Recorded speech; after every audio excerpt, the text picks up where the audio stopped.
दोस्तों, आप में से कितनी बार आपके मन में ये आता है कि अरे हमारी तो किस्मत ही खराब है, हमारा तो कुछ नहीं हो सकता,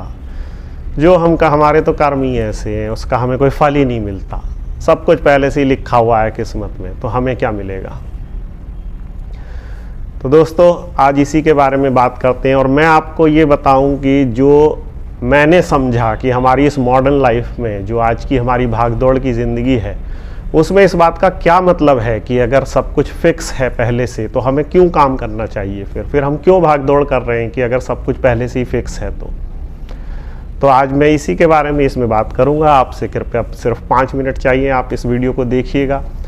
पसंद आए तो कमेंट भी कर दीजिएगा। मैं हूं सचिन कुमार और ये है मेरा channel I am the failure.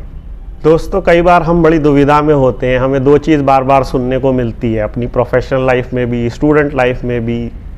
कि कोई कहता है अरे पहले से ही सब फिक्स है, जो जिसकी किस्मत में लिखा है वही होगा,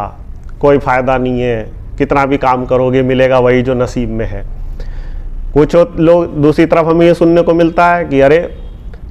जो जैसा करोगे वैसा भरोगे, जो बोओगे वही काटोगे,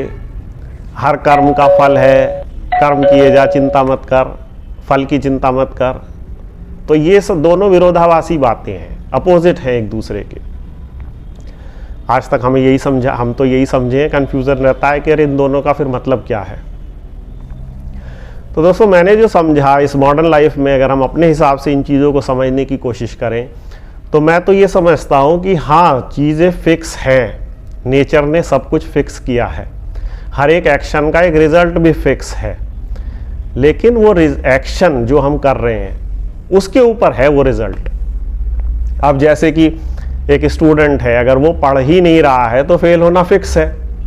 या अगर उसने 50% कोर्स किया है तो उसके 50% से कम ही मार्क्स आएंगे, ये फिक्स है। ये नहीं हो सकता कि उसने काम तो किया आधा और रिज़ल्ट उसको पूरा मिल गया। या जब अगर हम प्रोफेशनल लाइफ को अपनी देखें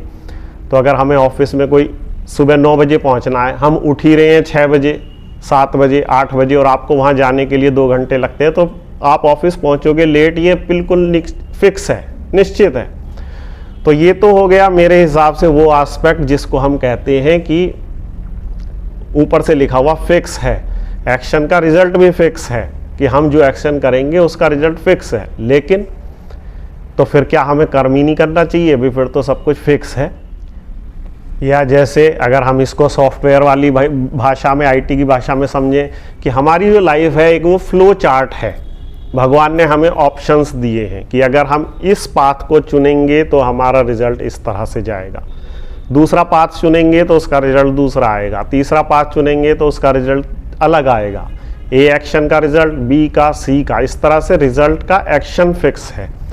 वो डायरेक्टली प्रोपोर्शनल है कि हमारा एक्शन कितना है, कैसा है, कितनी हमने उसे अपनी कैपेबिलिटी के साथ किया है। तो मेरे हिसाब से हमारी किस्मत में ये फिक्स है, हमारी डेस्टिनी में ये फिक्स है कि अगर हम ए एक्शन करेंगे तो हमें ए रिजल्ट मिलेगा, बी एक्शन करेंगे तो अलग रिजल्ट मिलेगा, सी एक्शन करेंगे तो अलग रिजल्ट मिलेगा। जैसे कि आपको ए से बी अगर किसी शहर से जाना है, आप उसको पैदल जाएंगे बहुत देर लगेगी, बस ले लेंगे कम देर लगेगी, फ्लाइट से जाएंगे और जल्दी पहुंच जाएगी। तो अब बात ये आती है दोस्तों कि ये जो एक्शन है कि ए का रिजल्ट अलग, बी का अलग, सी का अलग, डी का अलग, तो उस एक्शन को कैसे चुने कि जिसका रिजल्ट हमें सबसे अच्छा मिले, सबसे बढ़िया मिले। तो इस एक्शन को ही चुनने के लिए तो हमें दिमाग दिया है भगवान ने, बुद्धि दी है कि हम इस अपने माइंड को अप्लाई करके एक राइट डिसीजन लें कि हमारे लिए किसी भी परिस्थिति में, किसी कंडीशंस में बेस्ट एक्शन क्या होना चाहिए ताकि उसका रिजल्ट हमें फेवरेबल मिले। अब उस एक्शन को चुनने के लिए क्या क्राइटेरिया है, क्या बेसिस होता है। जैसे गीता में भी, महाभारत में भगवान कृष्ण ने अर्जुन को क्या कहा कि भाई तू पहले चुन तुझे क्या करना है लड़ाई में, लेकिन उसको वो डिसीजन लेने से पहले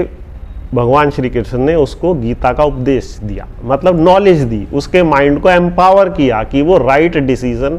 लेने के लिए कैपेबल हो जाए और वो चुन सके कि मेरे लिए राइट पाथ क्या है, राइट डायरेक्शन क्या है जिस पे मैं चलूं और मेरा एक्शन उसी तरह से हो जैसा मैं चाहता हूं, ताकि उसका रिजल्ट भी वही मुझे मिले। तो सही डिसीजन लेने के लिए सबसे ज़रूरी है नॉलेज। आप जिस भी काम को कर रहे हैं, जिस भी फील्ड में हैं, उसकी आप नॉलेज लीजिए। आप उस कंडीशंस के साथ अपने को अडेप्ट करते हुए, उन परिस्थितियों को अडेप्ट करते हुए जिन परिस्थिति में भी आप हैं, आपका माइंड इतना सक्षम, इतना एम्पावर होना चाहिए कि जो आप एक सही एक्शन उस पर ले पाएँ। अब जैसे आपने बहुत से कई जगह देखा होगा कि आपके ऑफिसेज वगैरह में कोई मीटिंग होती है, आप किसी प्रोजेक्ट की प्रेजेंटेशन कर रहे हैं, तो जो आपके सीनियर्स हो, बॉस हो या कलीग भी हो, वो कह सकता है कि अरे ये जो आप तुमने बताया है ना, यहाँ तक तो ठीक है, इससे आगे क्या होगा वो बताओ। वो जहाँ तक आप सोच रहे हो उससे 10 स्टेप आगे की सोच लेते हैं, क्योंकि उनका माइंड उस तरह से एम्पावर्ड है।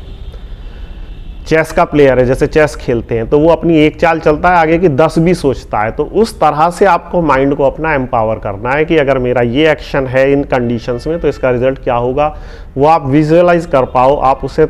थिंक कर पाओ।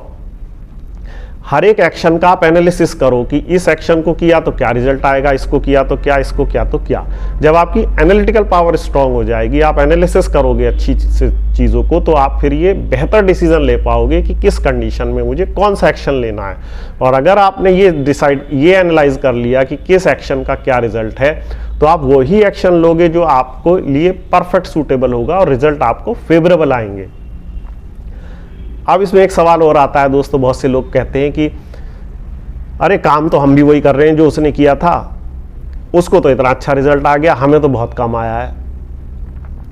अब जो मैं एग्जांपल दे रहा हूँ उसको स्टूडेंट्स बहुत अच्छे से समझेंगे कि जो ये यूपीएससी वगैरह की तैयारी करते हैं या सीबीएसई में भी, इसमें एक प्रोसीजर होता है स्केलिंग अप, मार्क्स नॉर्मलाइजेशन। कि अगर कोई आप कॉमन एंट्रेंस एग्जाम में बैठ रहे हैं, किसी की ह्यूमैनिटीज़ सब्जेक्ट हैं, किसी के साइंस हैं, किसी के आर्ट्स हैं, किसी के कुछ हैं, लेकिन उनको सबको एक कॉमन प्लेटफॉर्म पे लाने के लिए स्केलिंग कर दी जाती है, मार्क्स नॉर्मलाइजेशन। इसी तरह से मैं समझता हूँ, ये मेरा अपना विचार है, कि भगवान ने भी एक नॉर्मलाइजेशन प्रोसीजर लगा रखा है, कि भगवान ने हर एक को ये सेट कर रखा है, क्योंकि लाइफ एक कॉम्प्लेक्स सिस्टम है। कोई बहुत सिंपल सिस्टम तो है नहीं, कोई ऐसा तो है नहीं एक छोटी सी प्रोग्रामिंग है। ये तो इतनी बड़ी प्रोग्रामिंग है कि जिसको हम अभी तक पूरी तरह समझ भी नहीं पाए हैं, हमें ये भी नहीं पता। तो मैं जो समझता हूँ कि नॉर्मलाइजेशन प्रोसेस किया हुआ है कि अगर तुम्हें मैंने इतनी सारी कंडीशंस अच्छी दी हैं और दूसरे को थोड़ी सी मैंने कम सुविधा दी है, दूसरे का आईक्यू लेवल मैंने थोड़ा कम दिया है, तो मैं उसको जज भी उसी हिसाब से करूँगा कि इसने इस आईक्यू लेवल, इस सुविधा, इस परिस्थिति को होते हुए भी क्या डिसीजन लिया। और अगर उसने डिसीजन अपने हिसाब से, अपनी कैपेसिटी से, अपनी कंडीशंस के हिसाब से बहुत अच्छा लिया है, तो उसको रिजल्ट भी भगवान बहुत अच्छा देता है। इसी तरह से आपके पास सब कुछ सुविधा है तो हर कोई ये चाहता है आपसे कि आप एक्शन भी उसी के हिसाब से लें कि जिस हिसाब से आपको सुविधा दी गई है। इसीलिए कि मैं तो ये समझता हूँ कि जो लोग बहुत कम बुरी परिस्थितियों में भी बहुत अच्छे अच्छे काम कर जाते हैं, वो इसीलिए कर जाते हैं कि उनको जो नॉर्मलाइजेशन प्रोसेस के हिसाब से नेचर उनके एक्शंस का रिजल्ट उनको कई गुना ज़्यादा देता है। हम जिसको सारी सुविधा मिली है उसको अगर 1% काम करने से 1% रिजल्ट मिलेगा, जिसको कम सुविधा मिली है अगर उसने 1% काम किया है लेकिन सही डायरेक्शन में किया है, सही एक्शन किया है, नेचर के हिसाब से किया है, तो हो सकता है उसको 10% फ़ायदा मिल जाए। तो दोस्तों ये जो लाइफ का इतना कॉम्प्लेक्स सिस्टम है, इसको मैंने तो इस तरह से समझा है। हमें क्या करना है, हमें तो सिर्फ ये करना है कि हमारे एक्शन सही हो, नेचर के विरोध में ना हो, नेचर के अपोजिट ना हो, पॉजिटिव माइंडसेट के साथ हो, पॉजिटिव एटीट्यूड के साथ हो। क्योंकि कई बार गलत डिसीजन से, गलत एक्शन से एक आपको इमीडिएट फ़ायदा तो मिल सकता है। जैसे कि एक स्टूडेंट ने अगर चीटिंग कर ली एग्ज़ाम में तो उसको अच्छे नंबर तो मिल जाएंगे अगर वो पकड़ा नहीं गया। तो अगर उसके फ्लो चार्ट में भगवान ने लिख रखा है कि चीटिंग की, ए साइड पकड़ा गया, बी साइड नहीं पकड़ा गया, बी साइड नहीं पकड़ा गया, तो उसके बाद नंबर तो अच्छे मिल गए, इंटरव्यू में गया वहाँ पर फेल हो गया, इंटरव्यू में भी पास हो गया किसी तरह से, जब उसको काम करने के लिए दिया गया कुछ आता ही नहीं, नौकरी से निकाल दिया, इतना सारा टाइम भी खराब हो गया और आगे चल के कुछ हुआ भी नहीं। तो इस तरह से हर एक एक्शन का जो रिजल्ट है, कुछ तो हमें मालूम है कि इसका ये बिल्कुल डायरेक्टली प्रोपोर्शनल ये रिजल्ट है, कुछ उसके इनडायरेक्ट रिजल्ट्स भी हैं जो हमें बाद में समझ में आते हैं जब हम उस चीज़ से गुजरते हैं। जब हमारे साथ कुछ बुरा हो जाता है, जब कुछ हमारे साथ गलत हो जाता है, तब हम सोचते हैं कि अरे वो किया था, ये शायद उसका भी हो सकता है। तो मेरे हिसाब से ये एनालिसिस थी इस बात की कि हमारी डेस्टिनी और एक्शन में क्या रिलेशन है। अगर लोग कहते हैं कि किस्मत में सब कुछ फिक्स है तो फिर एक्शन की ज़रूरत क्या है। अगर आपको मेरा ये विश्लेषण एनालिसिस पसंद आया हो तो कृपया चैनल को सब्सक्राइब कर लीजिए, कमेंट कर दीजिए ताकि मेरा भी कुछ उत्साह बढ़े और मैं इस तरह की और वीडियोज़ आपके सामने लाऊं। Thank you.